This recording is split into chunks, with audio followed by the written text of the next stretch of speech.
질문 받겠습니다. 네, 고맙습니다. 네, 박수로 마셔 고맙습니다. 네, 네.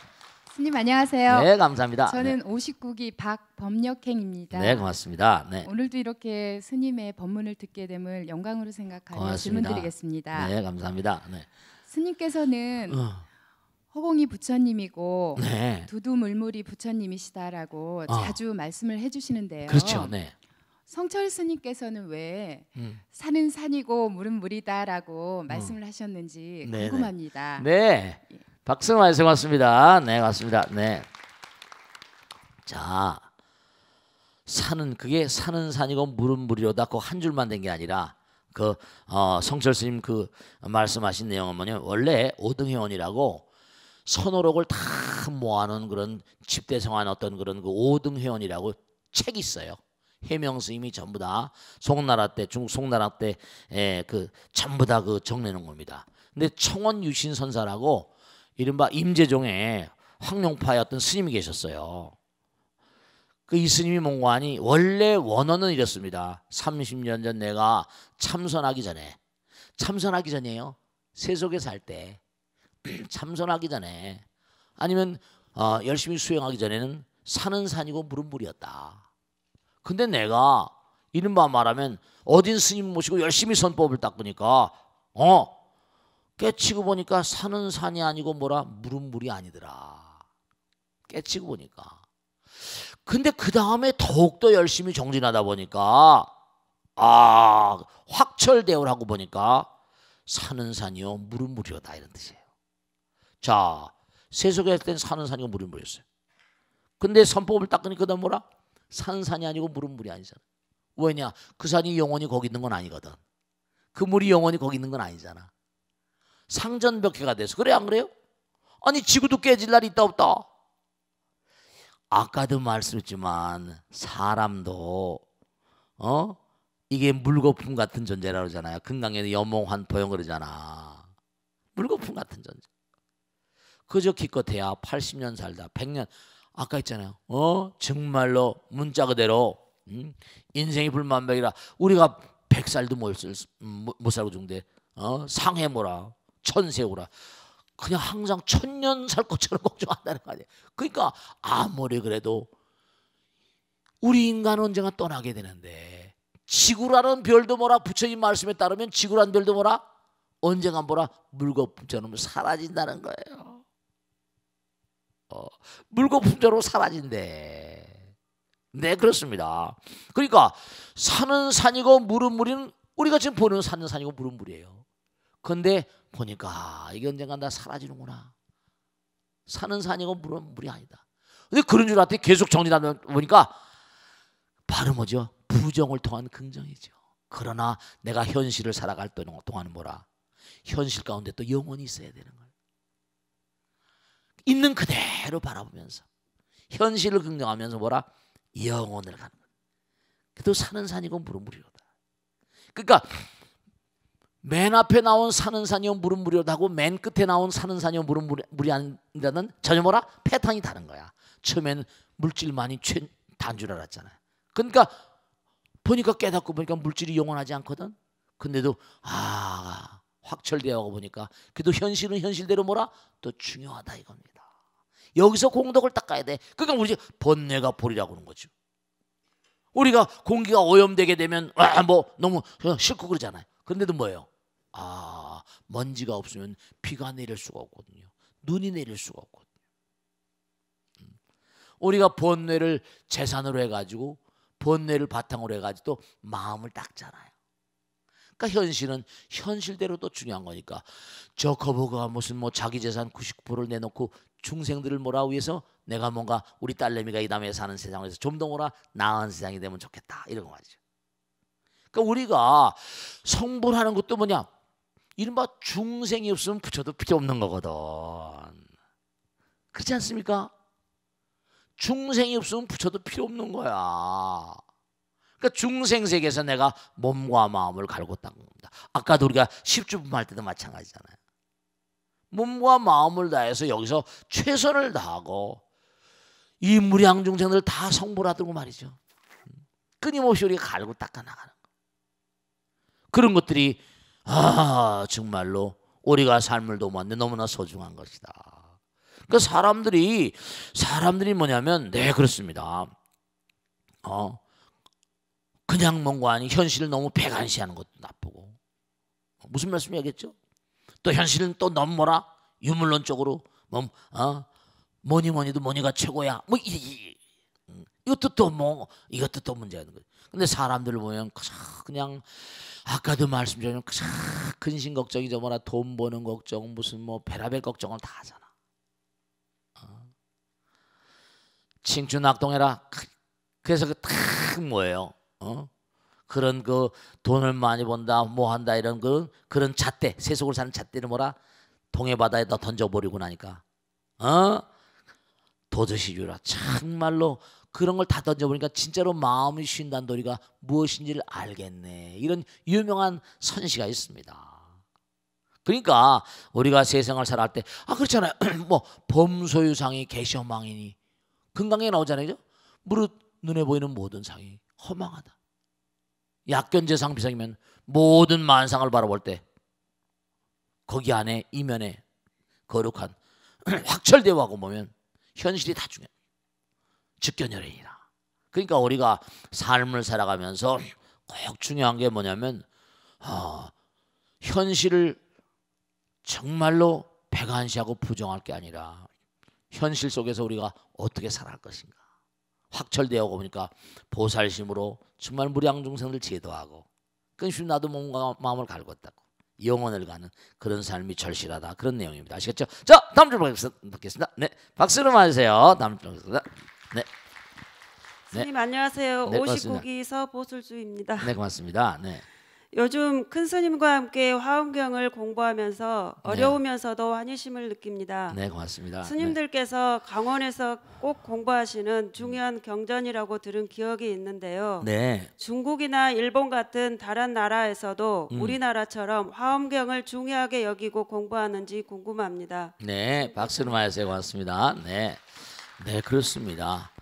이른바 말하면 선이란 이른바 말하면 우리가 불교를 남방 불교, 북방 불교 그래요. 그래서 남방 불교는 뭐 아함경이라거나 이런 그러한 그쪽에 어떤 그런 경전이 있고, 북방 불교 특히 중국이나 한국, 일본 같은 데는 이게 이제 북방 불교의 어떤 흐름을 대승불교라고 하기도 하고, 뭐 남방을 소승이라고 해서 뭐 배관시하고 막 할 게 없고 그 나름대로 또 부처님의 어떤 그 가르침이 살아서 전부 다 움직이고 있으니까요. 그러니까 중국에서도 이렇게 얘기하잖아요, 그죠? 유명한 불교학자들은 아함경 같은 거는 이른바 말하면 처음에 불도에 들어와서 눈을 열고서 그 다음 매일매일 우리가 삶을 살아가는 현장에서, 그러니까 아함경에는 뭐 부모의 도리, 자식의 도리, 스승의 도리, 이런 우리가 삶의 현장에서 이른바 아직 깨닫지 못했지만 이른바 직선불교라고 해요. 부처님께서 일반 중생들에서 하신 말씀이에요. 그래서 이제 직선불교다. 그 다음에 이제 나오는 게 이른바 방등부라고 그래가지고 직선이 모이면 면이 되잖아요. 그러니까 학년이 조금씩 높아가는 거야. 그래가지고 이제 그 다음에 이제 우리가 아함경과 아함불교를 중요하지만 이제 한 초등학교 수준이라고 한다면 방등부 같은 건 중학교 정도 수준이라고 할 수 있죠. 그 다음에 뭐냐면 이제 면이 모이면 입체가 되잖아요. 그런 건 이른바 공간, 입체적이죠. 그 입체적인 불교를 반야경이라고 말해요. 그 다음에 반야 사상의 몽고하니 그 다음에 입체가 면 무진 공간이 되어버리잖아요. 그런 공간의 세계로 나가는 게 화엄경이에요. 법화 화엄이랬어. 그러니까 대학교 수준이라고 할까? 그 다음에 무슨 사교입선이라고 그래가지고 그 다음에 이제 뭔가 선에게 화엄에서 선적인 돈법 같은 것들이 돈오돈순이 그런 것들이 전부 다 이제 화엄에서 뭐 바탕을 두고 나오고 그렇게 됩니다. 그러니까 우리나라뿐만 아니라 북방에서 이른바 중국이라거나 지금 뭐 중국은 공산당이 돼 있지만요, 일본 같은 데서도 화엄, 일본이란 나라는 화엄 그 자체의 나라라고 할 수 있습니다. 일본이란 나라는 왜냐하면 일본의 어떤 그 일장기 탁 있고 해가 탁 폈잖아요. 왜냐 천황은 뭐라 가장 궁극이라는 거예요. 천황을 중심으로 한 나라라는 거예요, 이 사람들은요. 그러니까 일본은 주식회 살아오잖아요. 일본은 뭐냐면요, 똘똘 뭉칩니다. 일미진중 뭐라 함시방, 그러니까 하나가 전체라고 그러잖아요. 그게 뭐냐면 천황과 나라가 하나다. 그 천황에서 뭐라 덴노 뭐 헤이까 반자이 하면서 말이 막 그냥 가미가제 떨어져 죽고 막 이러잖아요. 그러니까 여러분 어떻게 생각하면요, 화엄 사상 같은 것들이 어떻게 보면 참 생각을 우리가 진지하게 되는데, 국가의 어떤 위정자이들은 말이죠, 화엄 사상을 교묘하게 이용하기도 합니다. 국민들의 충성심을 뭐라 자아나기 위해서 내가 천자다, 내가 이른바 말한 말이죠. 그 무측천이라고 그래. 측천무 같은 여자들은 화엄경을 그렇게 공부하고 화엄 사상을 유포시키려고 그렇게 애를 쓰고 말이죠. 그 국가 보세요. 한 가정이라니까. 국가를 통일시키기 위해서는 화엄 사상만큼 또 기가 막힌 게 또 있어요. 하나니까. 네, 그런 면이 있습니다. 그러니까 또 이런 것도 있을 수 있어요. 뭐냐면 하나가 전체고 전체고 하나가 이렇게 되니까 사실은 화엄경뿐만 아니라 종교가 갖는 어떤 특장 가운데 하나는 뭔가 아니요, 중요한 건 모든 걸 하나로 뭐죠, 집결시키는 힘이 있잖아요. 무슨 뭐 천지 창조주가 있다. 나는 뭐라 신의 무슨 후계자, 하늘이 낸 아들이다, 뭐 천자라고, 서양에서 뭐라 파라오라고 그러고 말이죠. 이런다니까요. 그러니까 지금 이게 참 기가 막힌 게, 지난번에 말씀드렸잖아요. 알라신과 여호와신, 우린 chosen people, 우린 하나님에게 뽑힌 사람이다. 그 아류 같은 것도 유대인들은 그렇다니까. 근데 유대인들은 뭔가 아니, 이거 탈무드를 했지만 이쪽에 뭐야, 인시알라, 알라신은 신들. 이슬람들은 이슬람 신도들도 얼마나 무섭게 기도합니까? 하루에 6번씩 엎어지잖아요. 지독하게 열심히 합니다.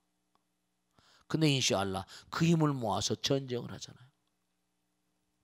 참 이게 아이러니컬한 일입니다.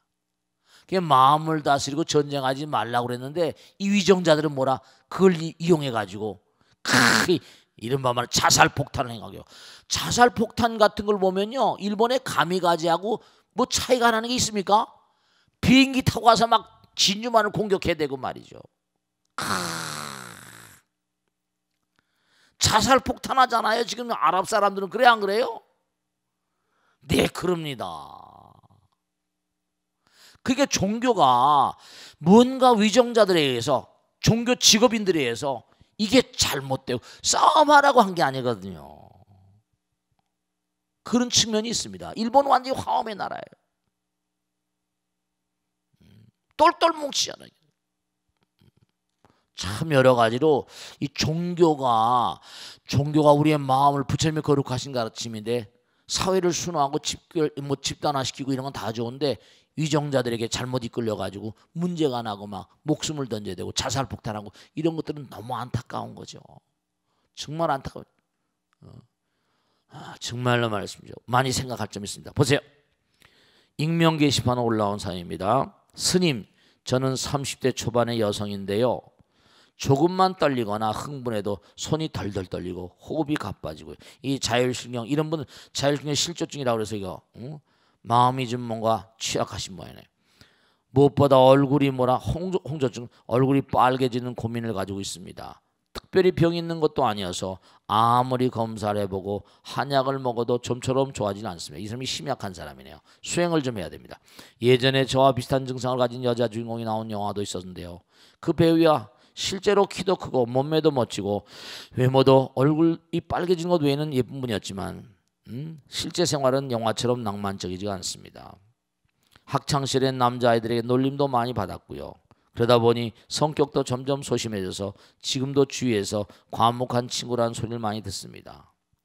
특히 호감이 가는 남자 앞에선 말 한마디도 제대로 하지 못하는데요. 대학 때도 짝사랑했던 선배가 있었는데 멀리서 그 사람이 보이기만 해도 어디 아픈 사람처럼 덜덜 떨고 말은 더듬고 참 안타깝네요. 얼굴은 이마부터 목까지 시뻘개지고요. 그런 형편인지라 그야말로 저는 모태솔로 중에서도 솔로입니다. 스님, 그런데 실은 최근 회사에 마음이 가는 남자 사원이 생겼습니다. 아무리 마음을 다잡아도 저의 증상은 나아질 것 같진 않은데 이대로 살다 가기는 너무 억울합니다. 스님, 무슨 좋은 방법이 없을까요? 자, 중요한 거 말씀드릴게요. 이런 분들은 마음이 착한 분들이에요. 그런데 우선 여러분이 이거 있잖아요. 무슨 일이든지 잘하잖아요. 그죠? 무슨 일이든지 잘하려고 하면 뭐죠? 연습을 해야 되잖아. Practice makes junior. 연습이 대가를 만들잖아요. 그러면 우선 이런 분들은 뭐냐면 지금까지 살아온 날들 가운데 금생도 마찬가지고 전생도 마찬가지고 뭔가 좀 이렇게 마음 가운데 이제 이른바 말하면 뭔가 업이 있는 거예요. 취약하고 심약한 말씀이죠. 사람이 뭔가 공포를 느끼거나 하면 뭐 어떤 충격적인 일을 당하게 되면 겁이 나잖아요. 그러니까 이런 분들은 우선 사랑하는 사람이 있다면 정말로 말씀이죠. 또 이제 그게 또 얼마나 뭔가 정말 또 이제 사랑이라는 게 항상 열병 같아서 또 열병이 지나가면 또 뭐죠? 쓰러지기도 하지만 그러면 정말로 이분이 그런 마음 가는 분이 계시다고 한다면 우선 이렇게 생각해 보시면 돼요. 뭐냐면 제가 이제 언젠가 시험 우리 저 효선이도 마찬가지지. 여기 저 강남에 무슨 고등학교예요. 전체에서 막 상위권 애들도 냅니다. 서울대학교 가도 아무런 문제가 없는데 연전연패입니다. 삼수에서 가까스로 대학교를 들어간 아이가 있습니다. 재수할 때 너무너무 겁나고 마지막엔 도저히 안 되겠어요. 엄마가 데려왔다고요. 그래서 그랬어요. 효선아, 너 있잖아. 오늘부터 스님 말 잘 들어라. 엄마하고 같이 있잖아. 매일같이 100일도 하는 거야. 여러분죠? 부처님 힘입니다. 하나가 되는 힘이에요. 부처님 힘이 정말로 몸과 마음 가운데 함께 가세하면은 너는 또 다른 힘을 얻게 될 거거든. 네, 그렇습니다. 이분이 이렇게 된 데는 뭔가 이렇게 이 편지만 봐선 뭐 다 알 수는 없지만 그래도 이렇게 그 편지에서 느껴지는 이런 그런 감 같은 게 이른바 말하면 신심이라거나 전생의 어떤 업 같은 거 뭔가 살아온 날들 가운데 분리심상 같은 거 이런 하나 되는 마음 같은 게 취약했던 거예요. 그러니까 그 남자를 정말 뭔가 그 남자를 정말 내가 꼭 한번 만나서 얘기라도 하고 싶다 그러면요. 그 사람 찍은 사진 같은 것도 있을 수 있어요. 그러면 매일같이 탁자에 올려놓고 그 사람을 향해서 기도해요. 나 너하고 만나고 얘기하고 싶은데 자꾸만 많이 찍잖아요. 그럼 스스럼이 없어져요. 익숙해집니다. 나도 모르게 뭔가 하니 저절로 말이 저절로 나와요. 내 사람 갖고 친구 같잖아요. 그러니까 이분이 전생에 뭔가 과거생에 어떻게 충격적인 체험을 하다 보니까 남들을 두려워하고 그렇잖아요. 두렵고 겁나면 얘기도 말도 못 걸잖아요. 그게 업의 소산 같은 거예요. 뭐 프로이드 얘기 때문에 뭐 학문이니 어쩌고 했는데 그런 게 다 제껴놓고 중요한 건 뭐냐면 그 대체로 어렸을 때 충격적인 엄마 아버지가 완고하거나 무섭거나 그러면 그런 것들이 아우라처럼 트라우마처럼 이렇게 작용할 수가 있습니다. 근데 이분은 뭔가 아니 우선 무슨 신심이나 이런 건 제쳐놓고 그 사람과 얘기하고 싶으면 우선 매일같이 나 너하고 얘기하고 싶거든. 자꾸만 나하고 친구 되고 싶어. 우리 내가 꼭 한번 언제 말이지 자꾸만 연습을 하다 보면 저절로 어느 결에 뭔가 아니 오토매틱하게 나오게 됩니다. 나도 모르게 마지막으로 하나 딱 말씀면 마음에 자꾸만 그거 있으면 그게 꿈속에도 나타납니다. 그만큼 생각하니까. 그럼 이제 자도 깨도 자나 깨나 꿈속에서 이렇게 되면요. 나도 모르게 무의식적으로 그러니까 무의식이라는 건 뭐죠? 이른바 말하면 프로이드나 융 같은 말이죠. 융의 심리학이 나오지만 자꾸만 하다 보면 나도 모르게 뭐라 우연히 나오는 것 같지만 이미 마음 가운데 많이 연습된 것들이에요. 그러니까 무의식이라고 하는 것도 전부 다 과거생에 아까도 말씀이죠. 바코드로 전부 다 뭐라 찍힌 거 사라진 법이 있다 없다. 그래서 그런 것들이 눈기 코몸을 만들어서 인간으로 태어나는데 인간을 뛰어넘으려면 해탈하려면 또다시 뭔가 아니 아까 말씀드린 보살의 삶을 살고 남을 베풀고 남에게 베풀고 공양하고 부처님께 공양하고 남에게 뭔가 배려하고 남을 이익되게 하고 안락하게 하고 그런 것들이 전부 다 연습 부처되기 연습인 거예요. 그래서 이분은 뭐냐면 전생에 이제 뭔가 충격적인 일이나 금생에 뭔가 살아오면서 엄마 아버지가 완고하거나 여러 가지 것들이 뭔가 일들에 대한 또 특히 여자들은 그렇게 많이 키우잖아요. 그런 수가 있는데 그렇게 한번 꾸준히 해보시면 절대로 금방 되는 건 아닙니다. 꾸준히 하다 보면 확실히 완화가 되실 거다는 걸 제가 확신에 차서 말씀입니다. 자, 질문 받겠습니다. 박수 맞으세요. 네, 일어나세요. 네, 네, 맞습니다. 네, 네, 네, 질문해 보세요. 안녕하세요. 네, 전 59기 유영진입니다. 네, 고맙습니다. 스님 벚꽃대통을 통해서 스님을 네. 알게 돼가지고 이렇게 59기에 입학해서 네, 열심히 나오시는데. 네, 듣고 있는데요. 네, 정말 마음에 힐링이 되는 것 같습니다. 네, 고맙습니다. 질문 드리겠습니다. 네, 네, 네. 스님, 지금 이곳 능인선원 대법당에 많은 연등이 걸려 있는데요. 연등에 담긴 의미도 궁금하고요. 그렇지. 불교에서는 네, 왜 많은 꽃들 중에서도 네, 특히 연꽃을 중요하게 생각하는지 궁금합니다. 네, 법문을 청합니다. 네, 박수로 맞으세요. 네. 아, 이게 연꽃에 대한 그런 그 설명도 간단하지 않아요. 그냥 연등이 문제가 아니라 우선 말씀이죠. 여러분들이 샹키아 요가 같은 데 보면 체험을 딱 할 때 여러분이 어떤 영혼을 체험하게 되면 머리에서 1000개의 연꽃이 피어오르는 것 같다고 그래요. 그리고 언젠가 말씀했지만 이 우주 자체가 소용돌이 모양으로 돌잖아요. 그죠? 연꽃 모양이에요. 꽃이 이렇게 꽃잎이 돌아가잖아요. 그죠?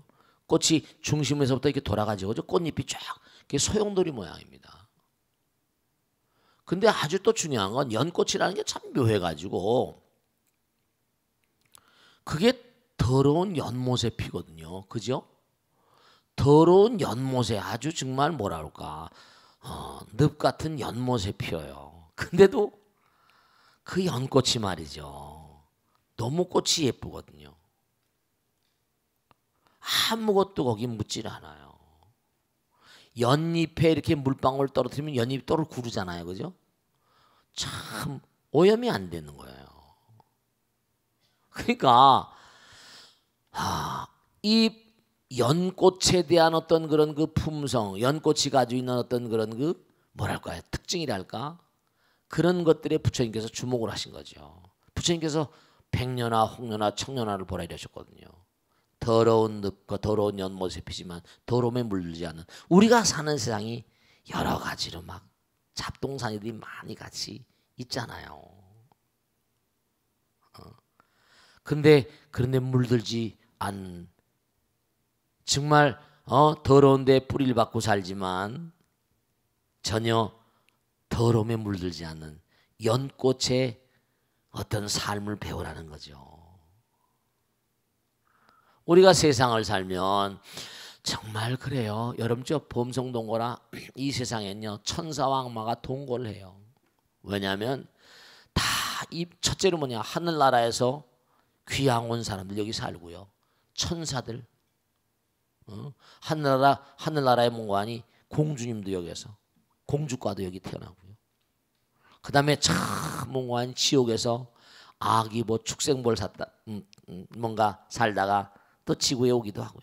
여기 뭐 별하별 존재들이 다 살아요. 왜 저런 사람이 있을까? 정말 뭐죠? 사람을 해코지 하고도 뭐라 희죽지고 웃잖아요. 도저히 저 사람이 사람인가 말. 인두겁을 썼는데 그런 사람들도 있어 없어요. 뭐 막가파니 뭐. 엊그제 신문에 보니까 너무 기가 막히게 정신이 이상해져가지고 뭐라 자기 누이를 찔러서 저 세상을 보냈다고 또 나오고요. 이게 어떻게 된 셈판이? 눈에 뭐가 안 배는 거죠. 그런데 물들지 않는 연꽃의 어떤 삶. 부처님께서 연꽃과 같은 삶을 살라고 그러시는 바람에 내 연꽃이 너무 아름답고 오염되지 않으니까 그러니까 이제 불교의 상징화를 연꽃, 로터스 블로썸 연꽃으로 한 거죠. 근데 이 연꽃은 참 여러 가지로 우리의 삶에 여러분 연근 아세요? 연근 잡수요 안 잡수요? 연근이 요리에 많이 음식에 쓰이잖아요. 연근은 뭐죠? 연근은 버릴 게 이른바 말하면 연꽃에서 나오는 건 버릴 게 없대요. 연근도 그렇고 연대도 그렇고 연밥도 그렇고 전부 다 뭐라 연잎으로 밥 만들잖아. 밥 싸서 말이죠. 연잎 차도 있지? 피를 다 맑게 한대요. 어떻게 더러운데 피면서 그렇게 모든 걸 정화시키는 힘이 있을까? 우리의 삶이 그래야 된다는 거예요. 더러운 그런 그 탁한 혼탁한 이 세상에 살면서도 물들지 말고 세상을 정화시키는 그러한 연꽃과도 같은 삶을 살라 하시면서 또 뭐냐? 부처님께서 등불을 또 좋아하셨어. 너희들은 뭐라? 법등명 자등명. 아, 참 말씀. 왜냐? 등불은 말이죠. 세상을 자기 몸을 태우면서 뭐죠? 우리가 지금은 전등이나 전기 이렇게 에디슨 덕분으로 이렇게 전기가 나왔죠. 옛날에 뭐라? 그냥 등불이었잖아요. 촛불이라거나 뭐 이런 여러 가지 불.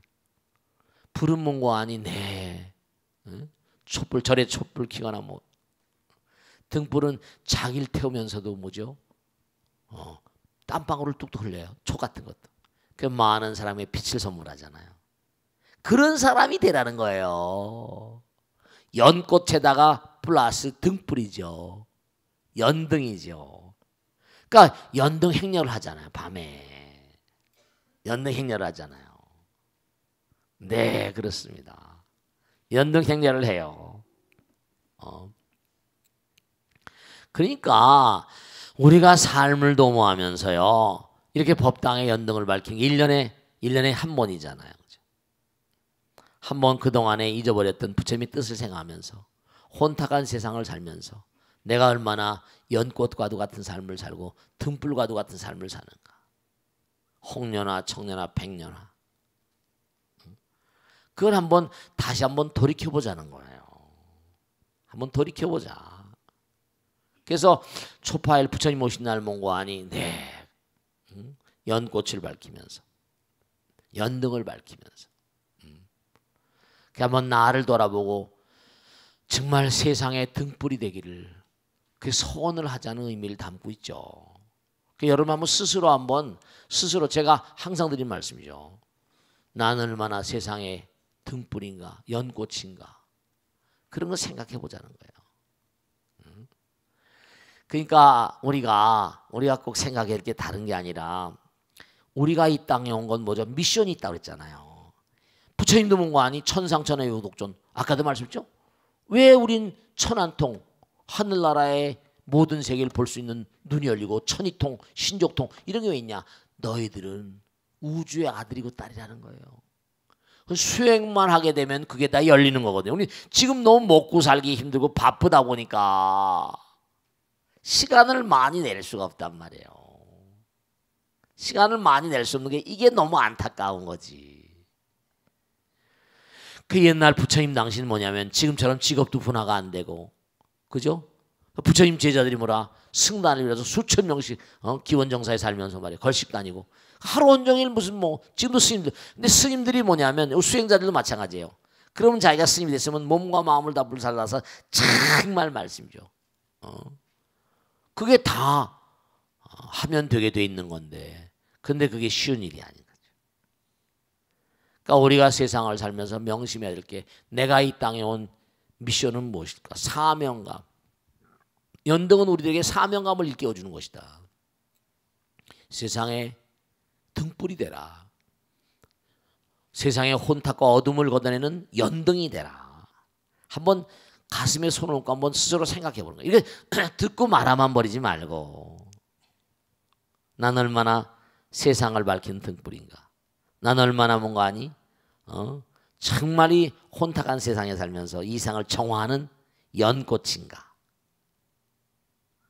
그런 생각을 한번 진지하게 다시 한번 해보라 이런 뜻입니다. 1년에 한 번이라도. 무슨 말씀인지 아시겠죠? 그러니까 항상 불교의 상징화가 왜 연꽃인가. 그리고 이 광활한 우주의 말이죠. 모든 만상은 전부 다 그래서 무변묘왕 향수에 뭐 해가지고 화엄루에 보면 우주에 있는 은하 이른바 말하면 뭐랄까 소용돌이 모양의 은하 같은 걸 전부 다 연꽃에 전부 다 비유했어요. 대연화. 우주에 있는 그러니까 대연화란 말이 가만히 분석을 해보면 뭔가니 그게 은하계 우주를 상징합니다. 그러니까 우리 몸과 마음 가운데도 뭔가니 우주가 들어있고 뭔가 우리가 우주의 아들 딸임을 항상 생각하고 이 땅에 나온 이상 이 땅의 모든 중생을 뭔가니 정화하고 등불이 되는 그런 존재로 살자 이런 얘기죠. 아시겠죠? 자, 질문 받겠습니다. 다음 질문 받겠습니다. 네, 박수로 맞으세요. 고맙습니다. 네네. 네. 네, 고맙습니다. 네. 네, 안녕하세요, 네네. 스님. 네. 저는 일산에서 온 59기 김민정입니다. 아유, 멀리서도 왔다. 네. 네, 고맙습니다. 네, 스님께 이제 불교대학을 다니면서 법문을 들으면서 어떻게 네. 살 것인가를 네. 자꾸 생각해보게 되는 그 삶이 되는 것 같아요. 요즘 나날이. 네, 네. 그러면서 스님의 그 열정이라고 할까요? 네. 그 열정을 항상 길을 네. 받아가면서 네. 예, 그 진정성을 느끼면서 매번 감사함을 예, 네. 항상 느끼고 있습니다. 고맙습니다. 정말 네. 감사합니다. 네. 그래서 오늘 질문은요. 네. 저희 그 아는 친구가 절에는 오고 싶어 하는데요. 네. 이게 또 남편하고의 관계가 있어서요. 그렇죠. 그래서 남편이 반대를 하는 거예요. 종교에 대해서요. 네, 그래서 네. 어떻게 하면 좀 지혜롭게 네. 이 어려운 상황을 극복할 수 있는지 큰 스님의 네. 예, 법문을 청합니다. 네, 박수로 맞으세요. 네. 자, 우선 그와 같은 질문하신 분들이 여러 분 계세요. 어떻게 하면 남편을 좀 법당에 모시고 올 수 있을까? 네, 쉽지 않죠. 근데 제가 꼭 말씀드리니까 꼭 그렇게 해보세요. 뭐냐면 우선 여러분들이 이 세상에서 그렇잖아요. 이 세상에서 여러분이 제일 사랑하시는 분 남편이고 아내잖아요. 그래 안 그래요? 누가 뭐라고 하더라도 어떤 데 미울 때도 있고 그죠? 어떤 데 뭔가 아니 얄미울 때도 있고 막 있잖아요. 근데 우선 중요한 건 상대방의 마음으로 들려 못하죠. 네, 아주 중요한 게 있는데 상대방의 마음으로 들려면 마음이란 건 무형이잖아요. 그죠? 근데 이른바 말하면 우리가 부부 일심동체라고 그러잖아. 몸은 뭔가 아니 따로 있지만 마음은 하나가 될 수 있거든요. 그러니까 어떻게 해야 되는 거 아니? 뭐 의도적이건 의도적이 아니건 간에 우선 종교에 대한 혐오감이랄까 뭐 그런 게 있을 수 있어요. 왜냐하면 제가 직접 말이죠 친한 친구한테 들은 얘기가 있어요. 교회를 보내놨더니 신랑보다 뭐라 교회를 더 좋아하고 목사님을 더 좋아하는 것 같아 막 꼴도 보기 싫다고 막 이러더라고요. 이미 다니는데 어떻게 해요? 싸울 수도 없고. 첫째로 뭐냐면 아주 중요한 게 남편의 마음으로 들려면 될까? 그렇죠. 내가 하나가 돼야 되니까. 남편이 내 말을 듣도록 하려면 뭔가 합리적이고 설득력이 있어야 되잖아요. 그러니까 우선 첫째로 중요한 건 남편이 아내를 사랑하도록 만들어야지.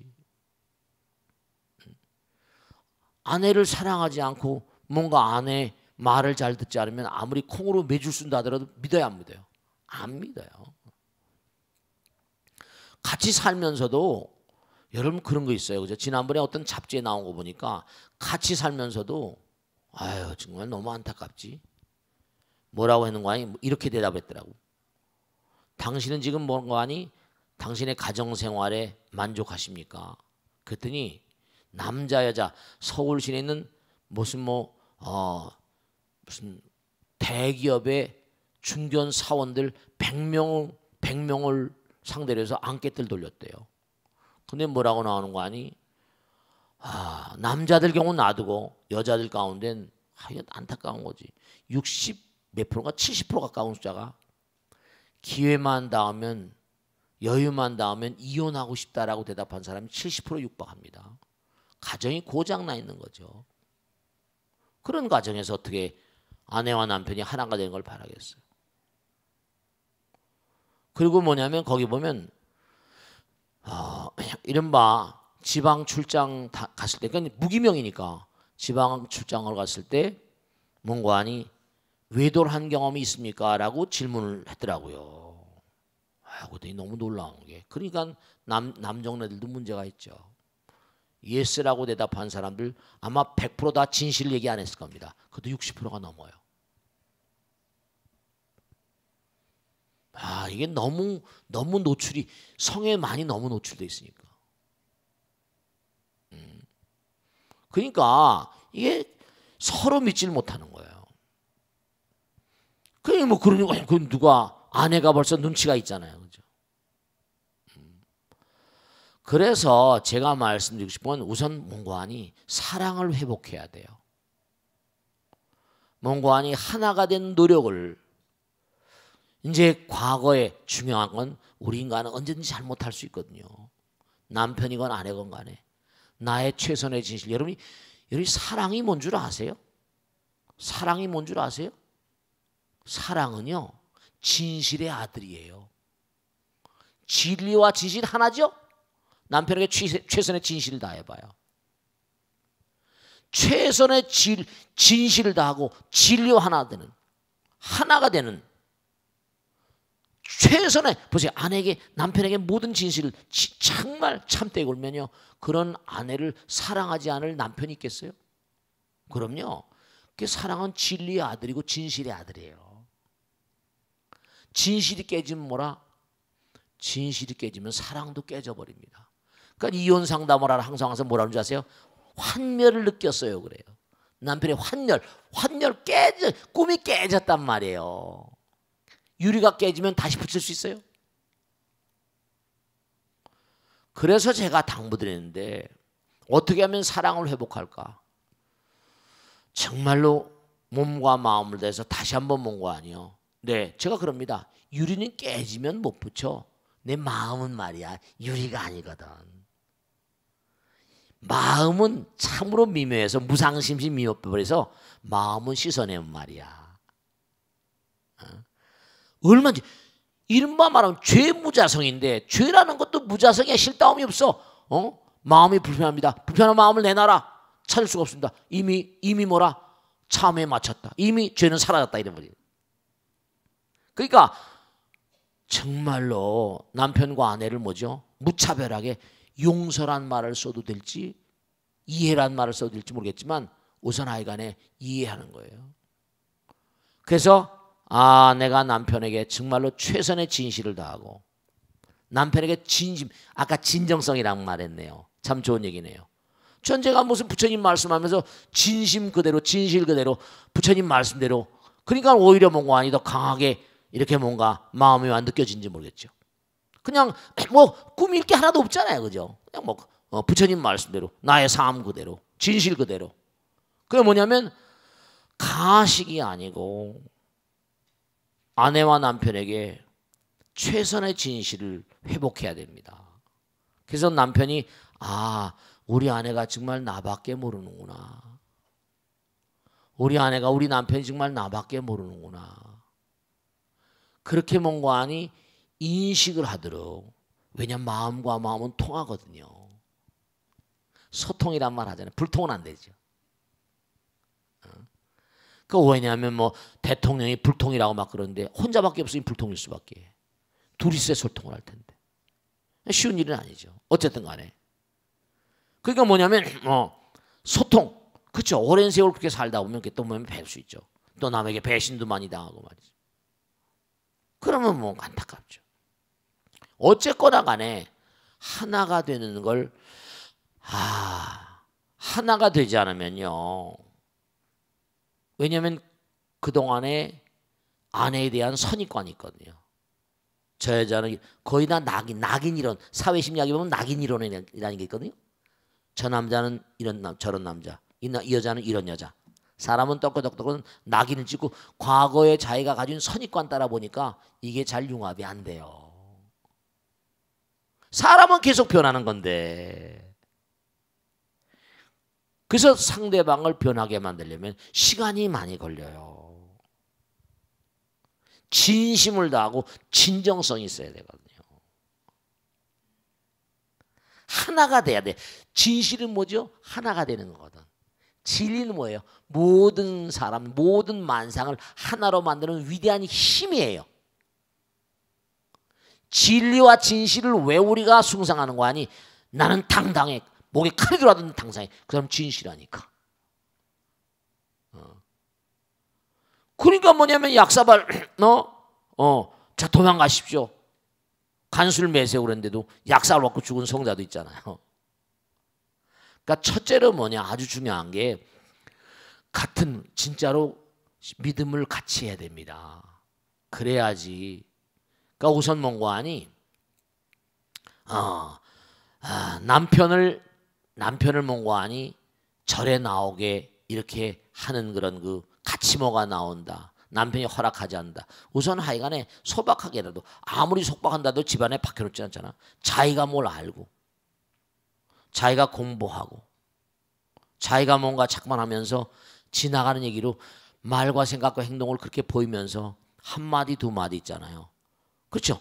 부처님 말씀을 자꾸만 전달하고 하다 보면 그러면 부처님 말씀이라고 하지 않더라도 합리적, 그렇죠? 웬만한 남자들이 이렇게 들어보면 뭐죠? 바보가 아닌 이상 저게 도움이 된다 안 된다는 건 알잖아요. 서서히 slow and steady야. Slow and steady wins the race. 천천히 서서히 그렇게 접근하다 보면요. 우선 진정성을 가지고 내가 뭐 우월한 것도 아니고 정말 하나의 마음을 가지고 정말 당신을 사랑해. 정말 사랑하잖아요. 그래서 남편을 내가 뭔가 절에 모시고 오고 싶다. 내가 뭘 하고 싶다. 그러면 우선 내가 남편에게 최선의 뭐라 정성을 다하는 거예요. 그러면 그 마음 가운데 부처님이 살아나요. 알겠습니까? 지금 남편의 마음 가운데 부처님이 눈을 감고 있는 거예요. 남편의 마음 가운데 부처님을 자꾸 뭐라 눈뜨게 하는 거예요. 자꾸만 내가 정성, 그럼 뭐죠? 정성이 부처님이에요. 지성이면 뭐라? 감천인 것처럼 정성을 다하면 하늘도 우는 법인데 우리 남편의 마음 가운데 부처님 계신데 내 정성을 다하면 부처님은 항상 우리를 사랑하시는데 아내가 최선을 다하면 그 아내의 몽고하니 마음 가운데 부처님이 눈을 열게 되면 아내의 진정성, 진심을 알게 되잖아요. 알겠습니까? 자, 오늘 여기서 마치겠습니다. 대단히 감사합니다. 송라시오 목선자 그렇습니다. 네.